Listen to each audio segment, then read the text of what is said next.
أعوذ بالله من الشيطان الرجيم.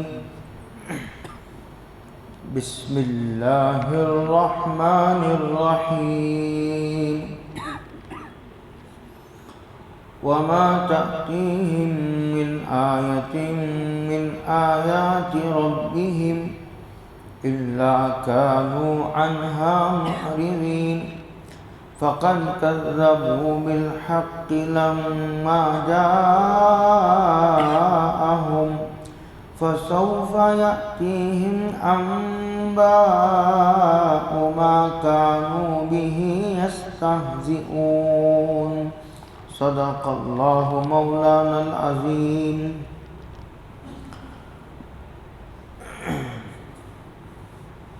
اللہ تعالیٰ یوں ارشاد فرماتے ہیں، وَمَا تَأْتِيهِمْ مِنْ آیَةٍ مِنْ آیَاتِ رَبِّهِمْ، ان کے پاس یعنی کافروں کے پاس اپنے پروردگار کی آیتوں میں سے،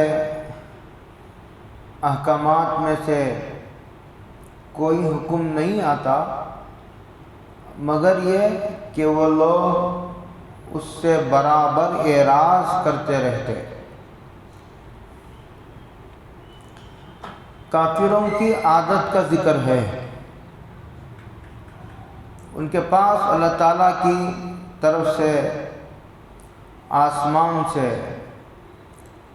انبیاء کے واسطے سے،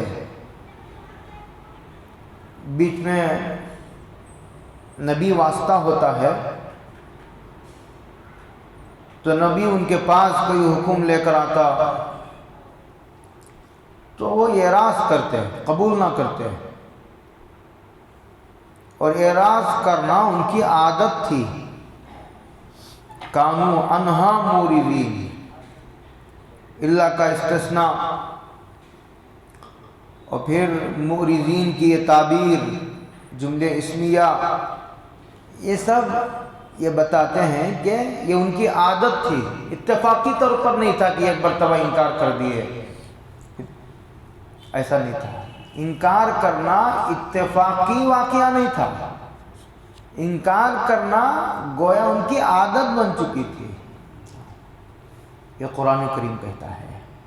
اب یہاں ذرا رک کر تسلی سے یہ سمجھنے کی بات ہے، قرآن کریم جو کسی بات کی خبر دیتا ہے وہ خبر برائے خبر نہیں، خبر برائے انشاء۔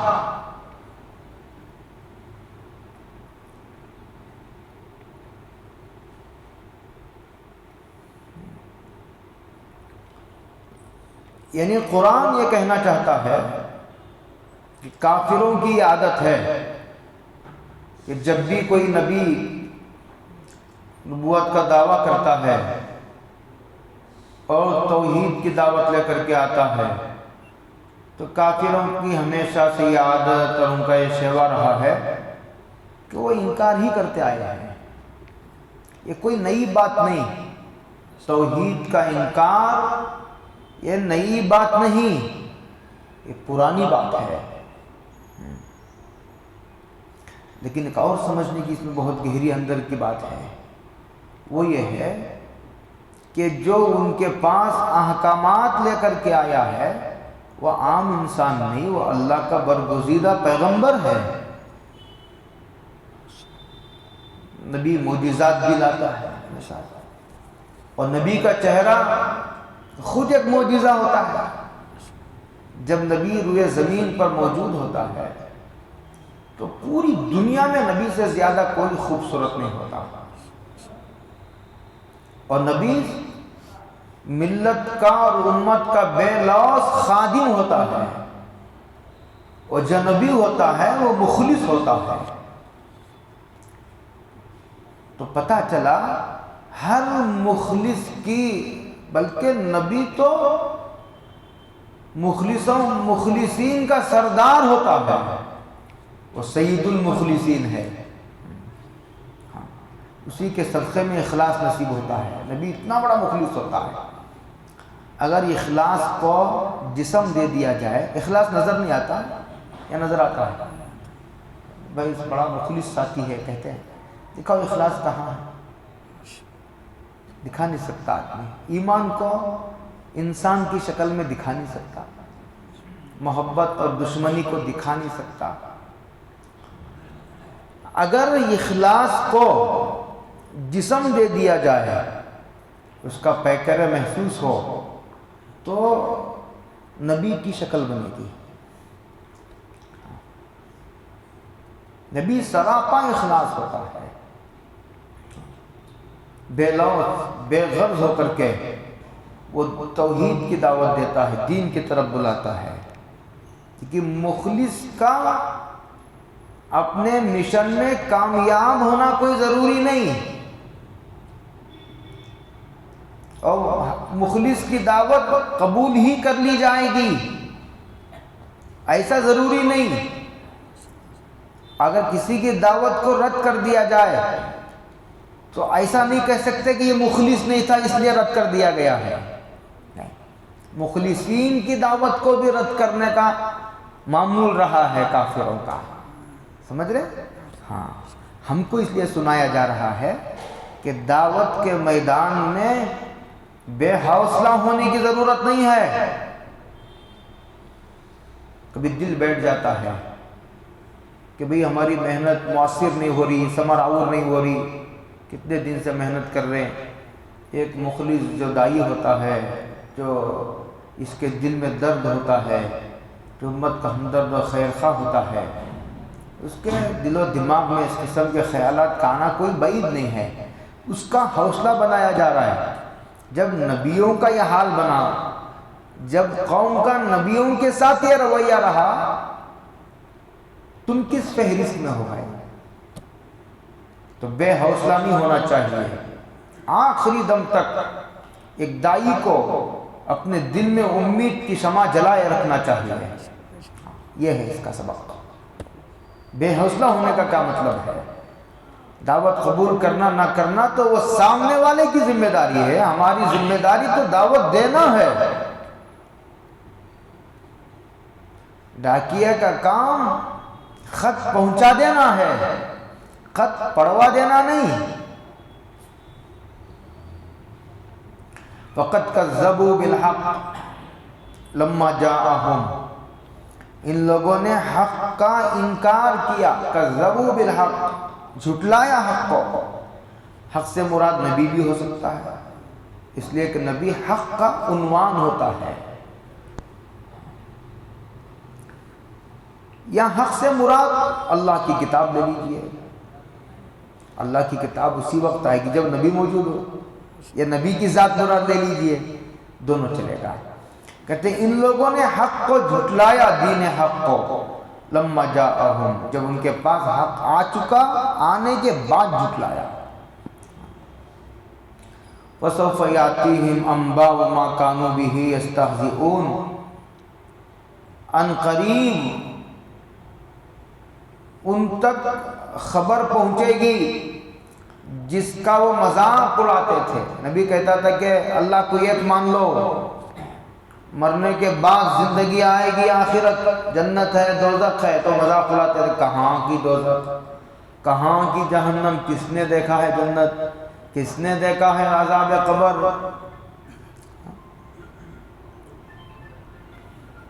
اس طرح جھٹلاتے تھے۔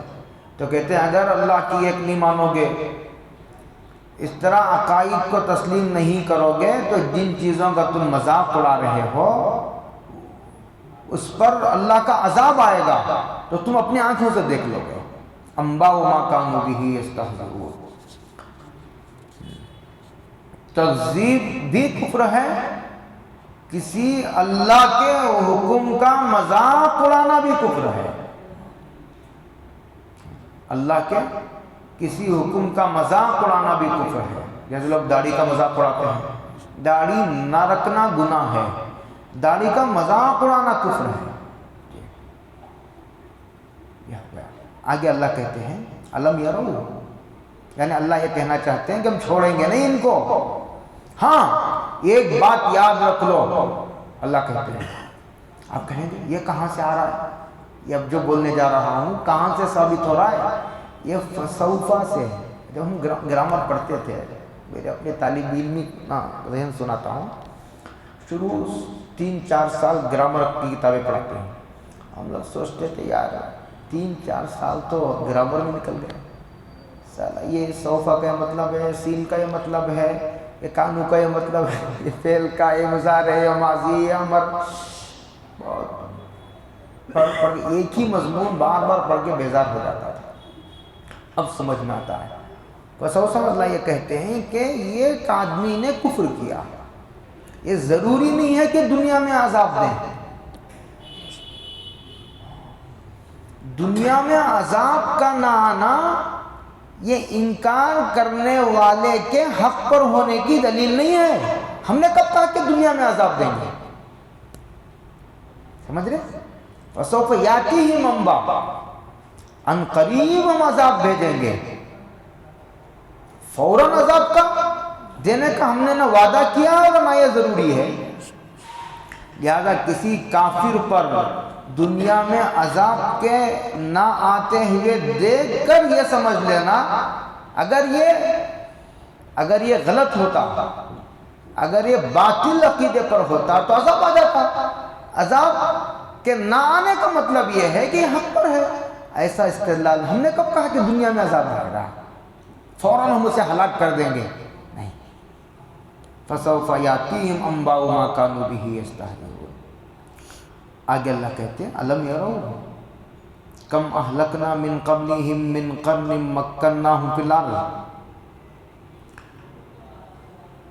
ماضی کے بستیوں کا حوالہ دیتے ہیں، کہتے ہیں کہ علم یرو، کیا انہوں نے نہیں دیکھا ان سے پہلے کتنی بستیوں کو ہم نے ہلاک کر دیا ہے۔ کم اہلکنا من قبلہم من قرن، قریب میں قوم لوط کی بستیاں ہیں، قوم سمود و عاد کی بستیاں ہیں، جو مال میں، اسباب میں، طاقت میں، قوت میں، ڈیل ڈول کے اعتبار سے مضبوط تھے۔ علم یرو کم اہلکنا، کہ انہوں کتنے ہی لوگوں کو، کتنی ہی بستیوں کو ان سے پہلے ہم نے ہلاک کر دیا ہے۔ وہ دور نہیں ہے، یہ مشرکین مکہ سے خطاب ہے۔ قریب ہی میں بستیاں ہیں، قوم سمود کی، عاد کی، چل پھر کر دیکھو، ایسی بستیاں کہ ہم نے ان کو زمین میں قوت عطا فرمائی تھی، ایسی قوت کہ تم کو بھی ہم نے نہیں عطا کی، تمہارے سے بھی بڑھ کر ہم نے ان کو قوت، مال و اسباب عطا کیا تھا۔ اور کیا کیا تھا؟ وَأَرْسَلْنَا السَّمَاءَ عَلَيْهِمْ مِدْرَارًا، ہم نے ان پر بارشیں برسائی تھی آسمان سے۔ وَجَعَلْنَا الْأَنْهَارَ تَجْرِي مِنْ تَحْتِهِمْ، اور جب بارش ہوتی ہے تو پھر نہریں جاری ہو جاتی ہیں، ندیاں بھر جاتی ہیں، تالاب بھر جاتے ہیں، گویا پورا علاقہ ہرا بھرا۔ فَأَهْلَكْنَاهُمْ بِذُنُوبِهِمْ، اللہ نے اپنے اس آیت میں اپنے ایک سنت کا ذکر کیا ہے۔ اگر آپ میں شعور ہو، اگر میری بات کو آپ سمجھ سکتے ہو تو آپ سمجھنے کی کوشش کرو۔ وہ یہ ہے کہ اللہ تعالیٰ کی سنت یہ ہے کہ جب کوئی قوم حق کو ٹھکراتی ہے تو اللہ تعالیٰ اس پر مصیبتوں کو نازل فرماتے ہیں، تنگیوں کو، بیماریوں کو۔ اور یہ طریقہ امتوں کے ساتھ بھی ہے اور یہ طریقہ افراد کے ساتھ بھی ہے، انفرادی طور پر بھی ایسا ہوتا ہے کہ تاکہ وہ سمجھ جائے، تاکہ وہ ڈر جائے، تاکہ وہ گڑ گڑائے، اللہ کی طرف رجوع کرے، اللہ کی چوکھٹ تک آنے پر یہ بیماری، یہ تنگ دستی اسے مجبور کرے۔ ایسا اللہ کی سنت ہے، یہ شفقت کا تقاضا ہے اللہ کا۔ جب بندہ نہیں سنبھلتا، پھر اللہ تعالیٰ یہ کرتے ہیں کہ پھر اس پر فتحنا علیہم ابواب کل شیء، قرآن مجید نے دوسری جگہ ایک آیت کو دوسری آیت سے ملا کر سمجھا جاتا ہے، فلما نسوا ما ذکروا بہ فتحنا علیہم ابواب کل شیء، جب انہوں نے نافرمانی کی اللہ کہتے ہیں ہم نے ہر چیز کے دہانے کھول دیے۔ اللہ، بہت ڈرنے کی بات ہے۔ دیکھو اللہ کی فرما برداری کے ساتھ اگر کسی کو خوشحال زندگی میسر ہے تو اللہ کی فرما برداری کا ادنا صلہ ہے جو اسے مل رہا ہے دنیا میں، اس کی فرما برداری کا پورا صلہ نہیں ہے۔ لیکن اگر نافرمانی کے ساتھ نعمتیں جمع ہوئی، نعمتوں کی بارش ہے، دولت ہے، حکومت ہے، صحت ہے، اچھی بیوی ہے، سواری ہے، بنگلہ ہے، کھیت ہیں، باغات ہیں، ہر چیز ہے، لیکن اللہ کی نافرمانی میں وہ ملوث ہے تو پھر یہ اللہ کی ڈھیل ہے۔ چاہے پوری کی پوری جماعت ترقی کے معراج تک پہنچاتے ہیں، جس قوم کو بھی ہلاک کرنا ہو، کسی نافرمان قوم کو، وہی کہہ رہا تھا کہ آپ اللہ کر کے میری اس بات کو سمجھو۔ اس وقت ملک کے مختلف علاقوں کے پس منظر کو جوڑ کر سمجھنے کی کوشش کرو، اخبارات کی روشنی میں حالات کو سمجھنے کی کبھی نادانی اور غلطی نہ کرو، حالات کو قرآن مجید کی روشنی میں سمجھنے کا حوصلہ پیدا کرو، اللہ کے واسطے یقین کرو۔ میڈیا کو سامنے رکھ کر حالات سمجھنے کی کوشش نہ کرو، یہ حالات کی صحیح تصویر نہیں پیش کرتے، کچھ ہے تصویر اور کچھ بتایا جا رہا ہے، اور یہ نادان مسلمان ہے، پڑھے لکھے مسلمان اس جھوٹے پر ایسا یقین کرتے ہیں جیسے نبی کی وحی پر یقین کرتے ہیں۔ جب بھی کسی قوم کو ہلاک کرنا ہوتا اللہ اس کو اس زمانے کی ترقی کی معراج پر پہنچا کر اسے برباد کرتے ہیں۔ اور جب قوم جو ہے وہ نعمتیں دیتے تاکہ کم سے کم شکر کے راستے سے قریب ہو، جب اتراتی ہے، مصیبتیں آئے تو نہ گڑگڑاتی ہے تب بھی متوجہ نہیں ہوئی، اور پھر دوسرا راستہ اختیار کیا، سنبھلنے کا دوسرا موقع دیا، کم سے کم نعمتوں سے متاثر ہو کر شکر گزار بنتے، نعمتوں کو دیکھ کر اللہ کی طرف متوجہ ہو۔ نعمتوں میں اتراتے ہیں اور اسے اپنی صلاحیت، اپنی ایجوکیشن، اپنی عقل، اپنے تجربہ، یہ تو میرے تجربے کا نتیجہ ہے، یہ میری عقل اور علم کا نتیجہ ہے، یہ میری صلاحیتوں کا نتیجہ ہے، میری محنت کا نتیجہ ہے، یہ میرے تجربے کی بنیاد پر میں مالدار بنا ہوں، میں نے ترقی کی ہے۔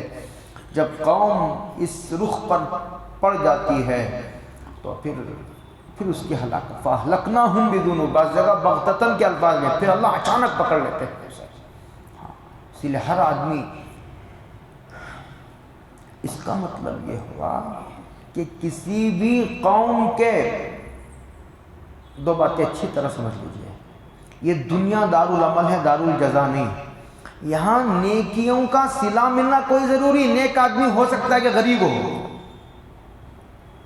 اور شرابی، جواری، بدماش، بدکار لوگ ہو سکتا ہے کہ بادشاہ بن جائے، ایسا ہو سکتا ہے، اس لیے کہ یہ دارالجزا نہیں، مالک یوم الدین، دارالجزا آئے گا ایک دن، ہاں وہاں ایسا نہیں ہوگا، وہاں جنت نیک لوگوں کو ہی ملیں گی نعمتیں، وہاں بدکاروں کو ایک نعمت بھی نہیں ملے گی۔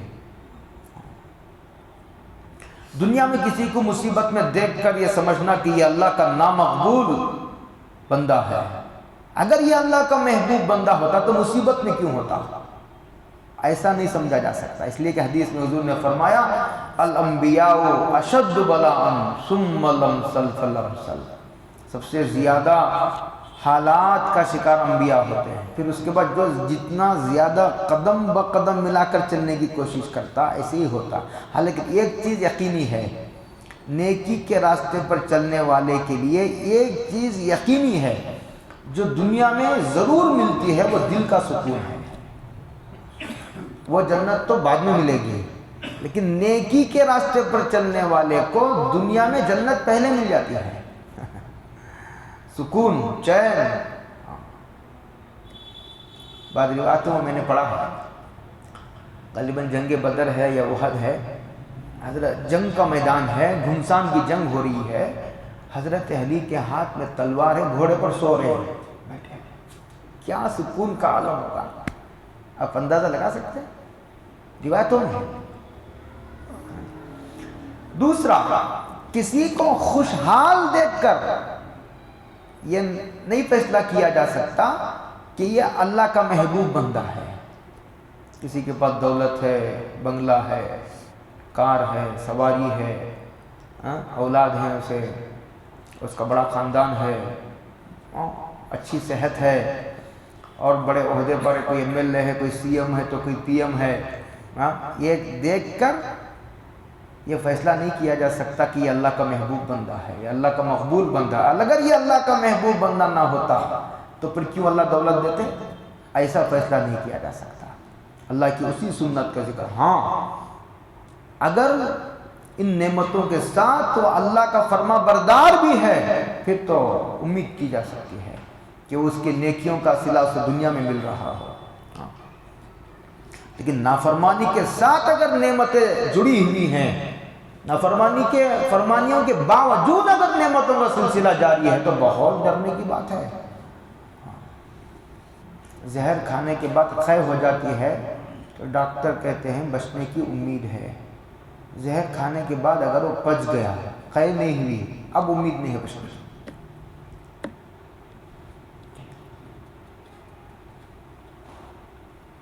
وَأَرْسَلْنَا السَّمَاءَ عَلَيْهِمْ مِدْرَارًا۔ ہر آدمی غور کر لے کہ وہ ایسا تو نہیں کہ وہ نماز چھوڑنے کے باوجود اس پر نعمتیں جاری ہیں۔ اللہ کے نافرمانیوں، بدعات، شرک اور مختلف قسم کے ہر ایک الگ الگ فیوریٹ گناہ ہیں۔ کوئی عقیدے کی گمراہی میں، کوئی عمل کی، کوئی اخلاق کی گمراہیوں میں ملوث ہے، کوئی ظاہری گناہوں میں ملوث ہے، کوئی باطنی گناہوں میں ملوث ہے۔ کسی کے دل میں حسد ہے، کینہ ہے، کسی کے دل میں تکبر ہے، ریاکاری ہے، دکھاوا ہے، عقیدے کی گمراہی میں مبتلا ہے، نماز بھی جاری ہے، ادھر شرک بھی جاری ہے۔ دیکھ لیں کون کس گناہ میں، ہر ایک کا ایک فیوریٹ گناہ ہوتا ہے۔ گناہوں کے ساتھ اگر اس کا کاروبار بھی ٹھیک چل رہا ہے، کوئی بیماری قریب نہیں آ رہی، بہت ڈرنے کی بات ہے۔ اس کے لیے جائزہ لینا چاہیے آدمی کو۔ اس آیت کا یہی سبق ہے، فَأَهْلَكْنَاهُمْ بِذُنُوبِهِمْ، پھر ہم اس کے ان کی گناہوں کی وجہ سے ان کو ہلاک کر کے ہم کو کیا ملے گا؟ لیکن گناہ کر کے یہ مستحق ٹھہرے، یہ انہوں نے ہی جب ان کا جرم ثابت ہو گیا تو ہم نے ہلاک کر دیا۔ فَأَهْلَكْنَاهُمْ بِذُنُوبِهِمْ، ہم نے کوئی زیادتی نہیں کی۔ آگے فرمایا وَأَنشَأْنَا مِن بَعْدِهِمْ قَرْنًا آخَرِينَ، ان کو ہلاک کرنے کے بعد ہم دوسرے لوگوں کو پھر لے آئے، دوسرے لوگوں کو ہم نے پیدا کیا۔ یعنی مطلب یہ ہوا کہ تم چلے گئے تو دنیا برباد نہیں ہوئی، دنیا پھر آباد ہو گئی اور ہمارا کچھ نقصان نہیں ہوا۔ کسی بے نیازی کی شان جھلک رہی اللہ کی۔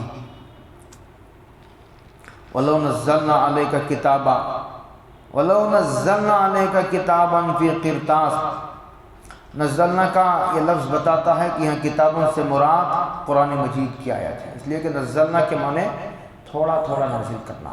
تمام آسمانی کتابوں میں یہ واحد قرآن مجید ایسی کتاب ہے جو تھوڑا تھوڑا کر کے نازل ہوئی ہے۔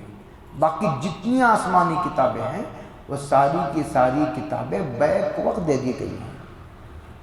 کیسا نزلنا میں یہ مفہوم چھپا ہوا ہے۔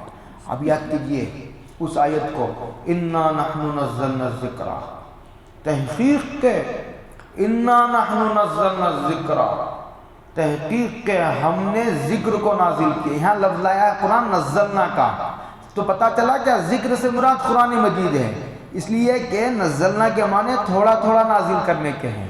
تو پتا چلا کہ قرآن مجید ہی کی حفاظت کا وعدہ اللہ نے لیا ہے، باقی کسی آسمانی کتاب کی حفاظت کا نہ وعدہ لیا ہے نہ کوئی کتاب محفوظ ہے، وعدہ بھی نہیں لیا اور وعدہ نہ لینے کی وجہ سے محفوظ بھی نہیں ہے۔ کہتے وَلَوْ نَزَّلْنَا عَلَيْكَ کتابا، اگر ہم نازل کریں کتاب کو کسی چٹھی میں لکھ کر، یعنی کہتے ہیں کہ فَلَمَسُوهُ بِأَيْدِهِمْ، یعنی یہ ان کا مطالبہ یہ تھا کہ اللہ تعالیٰ کی طرف سے ہمارے نام خط آئے، لکھا کر لاؤ خط، اس خط میں یہ ہو کہ یہ میرا نبی ہے، یہ کیا ہے؟ یہ میرا نبی ہے، اس پر ایمان لے آؤ، اللہ کی طرف سے لکھا کر لاؤ۔ کہتے ہیں اگر ہم ان کے مطالبے کو مان کر اگر ایک لفافے میں ایک چٹھی میں لکھ کر یہ مضمون بھیج دیں اور یہ چھو کر دیکھ بھی لے ہاتھ سے فَلَمَسُوهُ بِأَيْدِهِمْ لَقَالَ الَّذِينَ كَفَرُوا، لیکن شیطان تب بھی بہکا سکتا ہے، اور بہکانے کے نتیجے میں وہ یہ کہہ سکتے ہیں لَقَالَ الَّذِينَ كَفَرُوا إِنْ هَذَا إِلَّا سِحْرٌ مُبِينٌ، ارے یہ تو جادو ہے، یہ تو کھلا ہوا جادو ہے، تب بھی یہ کہہ سکتے ہیں شیطان کے بہکاوے میں آ کر۔ اس لیے کہ مسئلہ معجزات کا نہیں ہے، مسئلہ حق کے قبول کرنے کے مزاج کا ہے، حق کے قبول کرنے کا مزاج ختم ہو چکا ہے۔ حق کے قبول کرنے کا اگر مزاج ہوتا تو پھر جو معجزہ نبی دکھا دے وہی کافی ہے، مزید معجزات کا مطالبہ نہ کرتے۔ سمجھ میں آ رہی میری بات؟ وقالوا، اور وہ یہ بھی کہتے تھے لولا انزل علیہ ملک، ارے کیوں فرشتہ نازل نہیں ہوتا ان پر؟ جس طرح ایک ملک کا سفیر دوسرے ملک کو جاتا ہے تو سیکیورٹی گارڈ بھی جاتا ہے اس کے ساتھ، یہ علامت ہوتی ہے کہ یہ حکومت کا سفیر ہے۔ تو فرشتہ اگر نبی کے ساتھ نازل ہو جاتا، کیوں نہیں نازل ہوتا؟ جب یہ نبی ہے تو نازل ہونے میں کیا خرابی ہے؟ تو اللہ اس کا جواب دیتے ہیں وَلَوْ أَنزَلْنَا مَلَكًا لَقُضِيَ الْأَمْرُ ثُمَّ لَا يُنظَرُونَ، اللہ کہتے ہیں میری سنت یہ ہے کہ فرشتے کو فیصلہ کن مرحلے میں نازل کرتا ہوں۔ کس مرحلے میں؟ فیصلہ کن مرحلے میں نازل کرتا ہوں فرشتے کو۔ جب کسی قوم کو مہلت دینا مجھے منظور نہیں ہوتا تو فرشتہ نازل کرتا۔ قوم سمود و عاد دیکھیے، اور اسی طرح لوط علیہ السلام کے قوم کو ہلاک کرنا بستی کو اللہ کو منظور ہوا تو فرشتے کو بھیجا۔ فیصلہ کن مرحلہ، فرشتے کے آ جانے کے بعد مہلت نہیں دی جاتی، اب بستی کو تباہ کر دیا جاتا ہے۔ لیکن ہم اس طرح جو ہے تم کو ہلاک نہیں کرنا چاہتے ہیں، ہم تم کو مہلت دینا چاہتے ہیں سمجھنے کی، اور اس امت کے ذریعے قیامت تک دین کا کام لینا چاہتے ہیں۔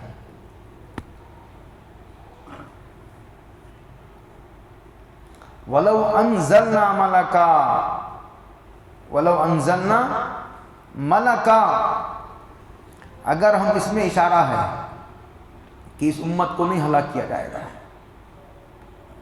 اس پوری کی پوری امت کو ہلاک نہیں کیا جائے گا، اس میں اشارہ موجود ہے۔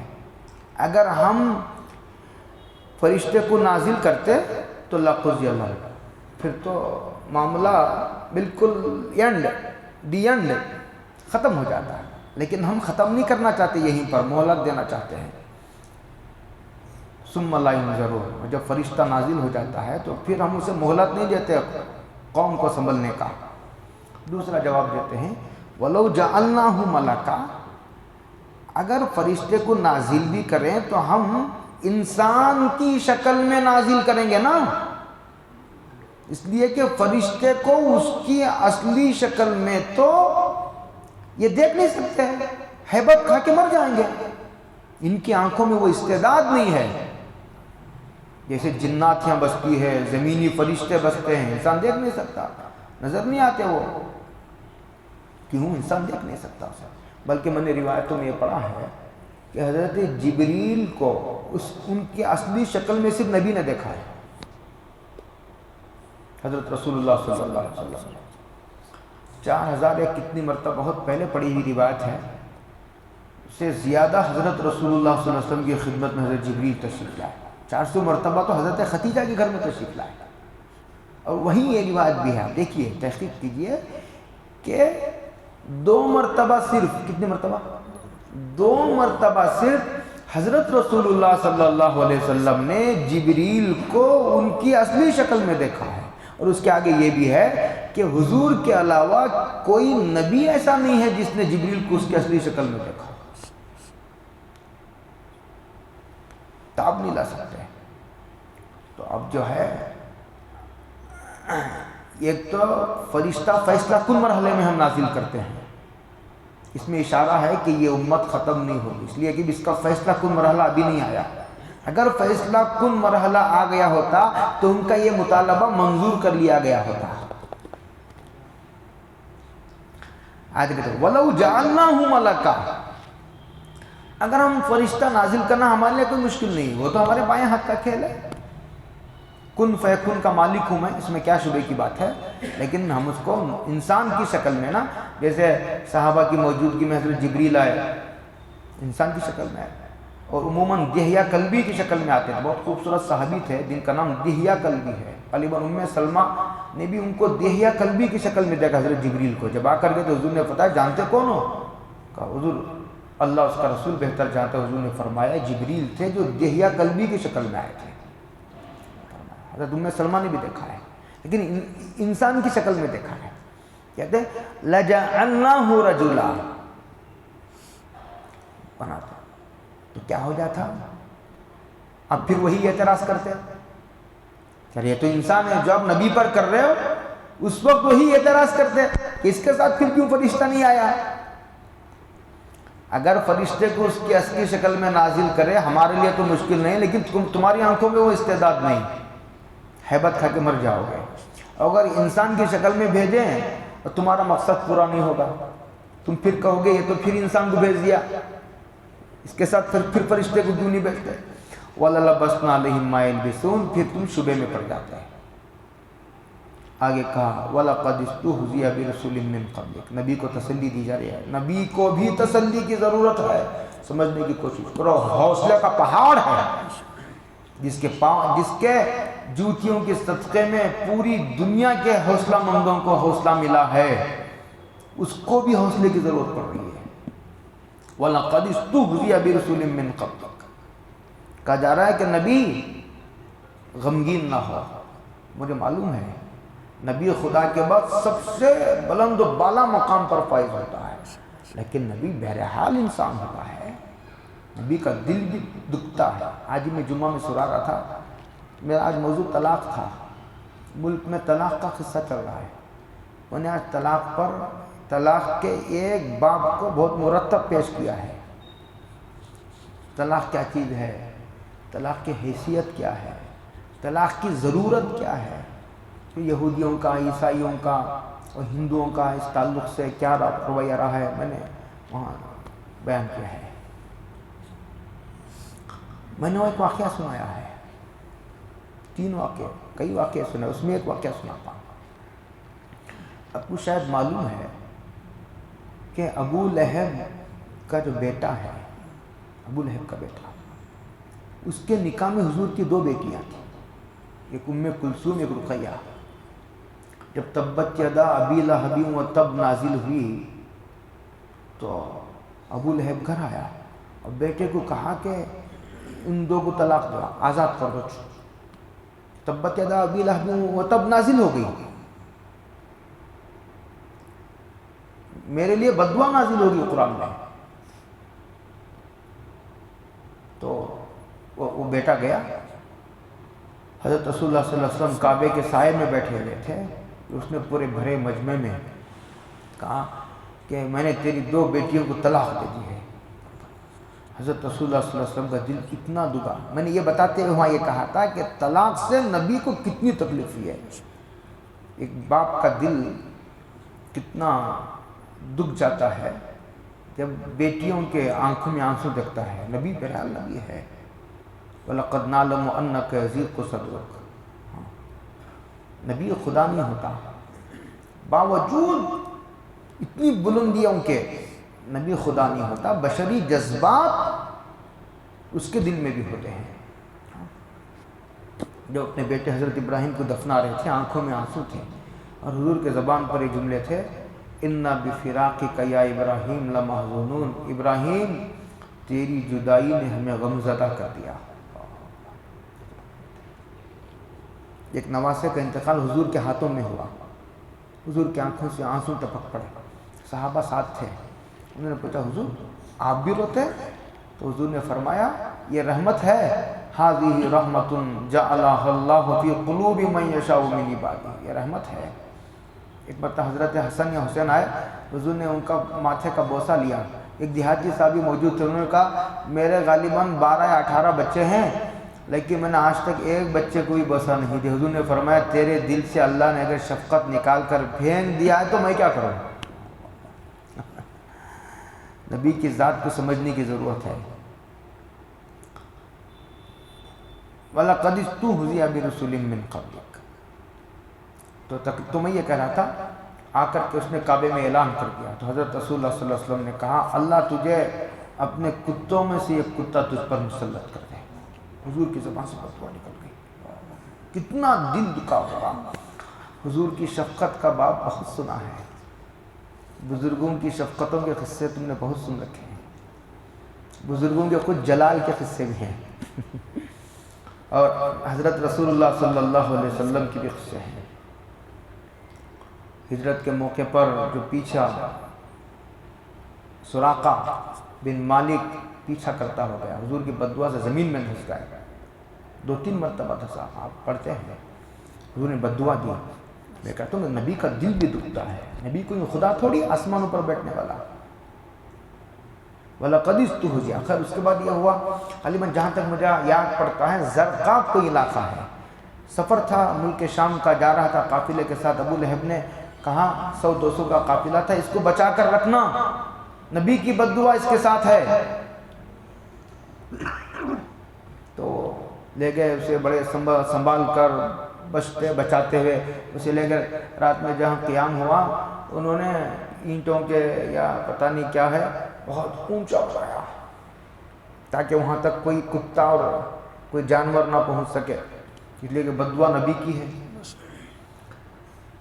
اور سارے پہرا دے رہے ہیں، کوئی سوئے نہیں، ابو لہب کے بیٹے کو اونچائی پر سلایا اور سارے پہرا دے رہے ہیں، جاگ رہے ہیں، نگرانی کر رہے ہیں، لیکن جنگل سے ایک شیر آیا، آتے ہی وہ چیخ اٹھا،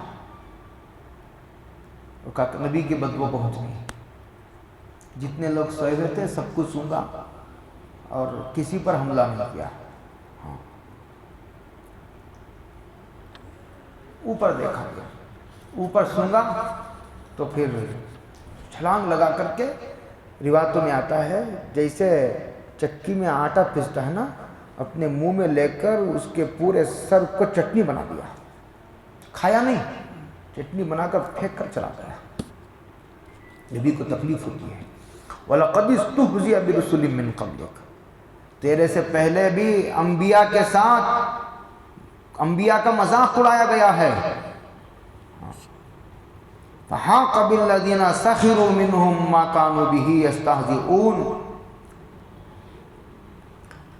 لہذا جن لوگوں نے مذاق اڑایا ان کو عذاب آ پہنچا، عذاب آ پہنچا۔ لیکن سمجھنے کی بات یہ ہے کہ جنہوں نے مذاق اڑایا ان کو عذاب پہنچا، اور مذاق اڑانے پر نبی کو تکلیف ہوئی، اسی لیے تسلی دی جا رہی ہے۔ اس لیے اگر تکلیف ہوتی ہے تو اس بات کی علامت نہیں ہے کہ بھائی ایک آدمی گالی دے رہا ہے، تکلیف تو ہوگی، تھپڑ لگائے گا تو تکلیف نہیں ہوگی، یہ اس کے غیر مخلص ہونے کی علامت نہیں ہے۔ مخلص کو بھی تکلیف ہوتی ہے، لیکن مخلص تکلیف برداشت کر کے اپنے مشن کو روکتا نہیں ہے، میدان میں جمع ہوا ہے، تکلیف تو ہوئی لیکن تکلیف ہونے کی وجہ سے نبی نے قدم پیچھے ہٹا لیا ہو، ایسا نہیں ہے، اسی لیے تسلی دی جا رہی ہے۔ اللہ توفیق عطا فرمائے۔ وآخر دعوانا